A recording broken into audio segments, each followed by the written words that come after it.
मंतोष और स्वागत है आप सभी का बसंत बिहार में। हमारे साथ यहाँ पे मौजूद है सत्येंद्र कुमार पटेल जी। संजोग से चुनावी माहौल में बरौली में हमें मिल गए हैं और इनसे हम कुछ बातचीत करने वाले हैं। बातचीत ये करने वाले हैं कि जहाँ पे बरौली की प्रत्याशियों में कोई प्रत्याशी 20 स्कॉर्पियो लेकर घूम रहा है, कोई 25 लेकर घूम रहा है, कोई 50 लेकर घूम रहा है, वहीं पे ये जो नेताजी हैं ये मोटरसाइकिल से अपना प्रचार प्रसार कर रहे हैं। चलिए हम सवाल जवाब का सिलसिला शुरू करते हैं। सत्येंद्र जी, एक बात बताइए कि जो हमारे देश का लोकतांत्रिक ढांचा है और इसी में चुनाव है, तो चुनाव क्या संसाधन विहीन व्यक्ति को अवसर प्रदान करता है? जो वर्तमान जो स्थिति है जी, हमारे जैसे लोगों का लिए तो चुनाव नहीं है, लेकिन अगर हिम्मत और साहस हो तो जनता ही जनार्दन है।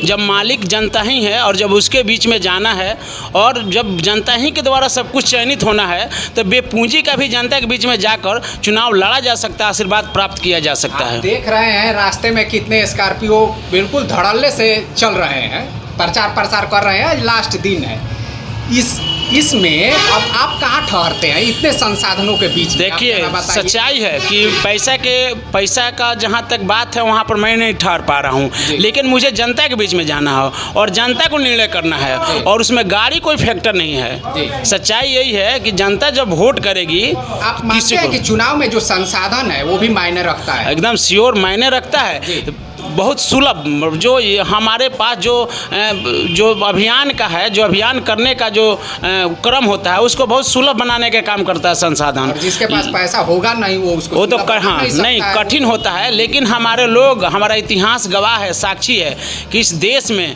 ऐसे ऐसे लोग भी हुए हैं, कर्मठ और वीर लोग हुए हैं जो देश के प्रति समर्पित होकर साइकिल से पैदल जाकर सदन में जाने के काम किए हैं। मैं उनसे प्रभावित हूँ और मैं उन्हीं के अनुसरण करके इस चुनाव में उतरा हूँ।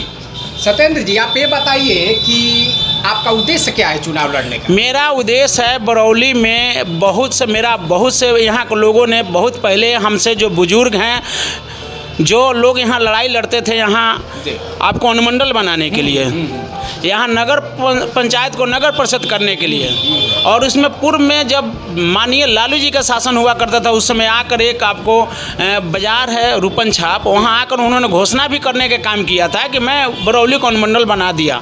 लेकिन सच्चाई की घोषणा ही रह गया, बरौली अनुमंडल नहीं बन पाया। तो आप उसका लड़ाई तो मान लीजिए कि ऐसे भी लड़ेंगे, लेकिन विधायक हो जाएंगे तो कुछ अलग बात रहेगा। इस सारी लड़ाई में आप खुद को कहाँ पाते हैं? अगर मैं विधायक बनता हूँ, बरौली की जनता का सहयोग आशीर्वाद प्राप्त होता है, तो मेरा पहला उद्देश्य होता है कि जो मैं अपने पंपलेट में दिया हूँ कि मैं यहाँ यूनिवर्सिटी का एक इकाई गठित करूँगा, मैं यहाँ अनुमंडल बनाने का कार्य करूँगा, मैं नगर पंचायत को नगर परिषद में कन्वर्ट करने का काम करूँगा, मैं यहाँ जो भ्रष्टाचार है जो विभागों में उसको समाप्त करने के लिए आपको जन स्तर पर, पंचायत स्तर पर अदालत लगाने का आदमी काम करेगा, जो जनता के बीच में वहाँ कार्यों का निपटारा होगा। सत्येंद्र जी, ये चुनाव जो है एक संवैधानिक पद्धति है। अगर आप इस चुनाव में मान लीजिए कि लीड नहीं भी करते हैं, फिर भी जो आपकी लड़ाई है वो जारी रहेगी।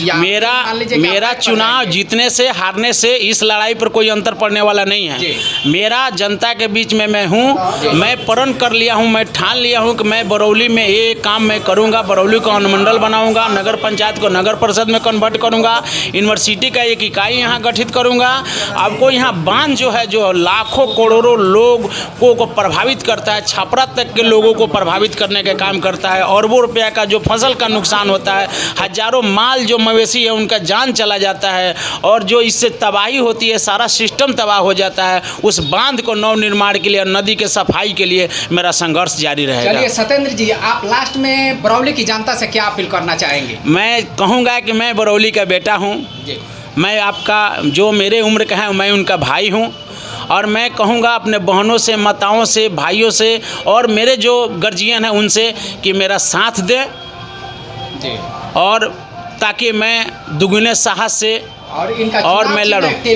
मेरा चुनाव चिन्ह टेलीविजन छाप है जो क्रमांक संख्या 8 पर अंकित है। ये भी बड़ा कमजोर है नेताजी। देखिए सच्चाई है कि मैं चुनाव में अभी तक बाकी जो है, लेकिन फिर भी हम आपकी हिम्मत को दाद देते हैं कि इतने संसाधन विहीन होने के बावजूद भी आप इस चुनावी क्षेत्र में कूदे हुए हैं, तो ये आपके लिए बड़ी ही हिम्मत की बात है। जी, मैं मेरा पूरा चुनाव में अभी तक 11,500 रुपया का लागत आया है, और मैं 11,500 लागत का मैं अभी तक मैं चुनाव को फेस करूँ। नॉमिनेशन में 10 और 1,500 रुपया मेरा उसमें लगा हुआ है, और मुझे 3,500 और 3,700 रुपया मुझे चंदा भी आया हुआ है, मुझे लोगों ने दिया है, और उसी में मेरा सारा पेट्रोल का काम भी चल जाता है। मैं गाड़ी बाइक लगा देता हूँ गाँव में, और पूरे गांव को पैदल संपर्क करता हूं, लोगों से आशीर्वाद लेता हूं। बाकी जनता जनार्दन है, 3 तारीख को क्या हमारा भाग लिखती है, हमें परिवर्तन करने का कोई प्रयास करती है, जो भी उनका आदेश होगा, जो भी उनका प्रयास होगा, जो भी उनका संदेश होगा, उसको मैं सर आँखों पर लेकर चलूँगा। चलिए, तो ये थे हमारे सत्येंद्र जी, जो कि एक संसाधन विहीन कैंडिडेट है, लेकिन हमारी जो शुभकामनाएं हैं सत्येंद्र जी, वो पूरी तरीके से आपके साथ हैं। तो चलिए दोस्तों, इसी के साथ हम अपने संवाद को यहीं पे समाप्त करते हैं। हम फिर मिलेंगे अगले वीडियो में अगले टॉपिक के साथ। तब तक के लिए नमस्कार।